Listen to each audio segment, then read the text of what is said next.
One of the most useful features on the Matrice for Enterprise is the high-res grid mode. Incredibly powerful for contextualizing on roof inspections or any form of surveying. Once you've positioned it around the area in question, then the drone will zoom in using its 7x optical zoom and take the shots of each of the roof sections as shown on the screen. This then allows you to see the particular issues obviously up close, but also because of the way that it then creates the file system afterwards, it allows you to contextualize exactly where the issue is or where the section of the roof is in question. A subfolder is created with all of the images inside, and it also creates this HTML link which when you click into will send you to a web browser with the larger contextual image there and each of the images stored within the grid.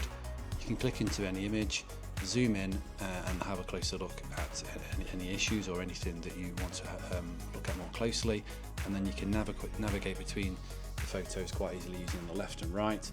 and up and down, and then if you want to ever come back to the larger image you just click on to the back to large image in the top left. A phenomenal tool for surveying, for inspections, for asset management in a range of industries.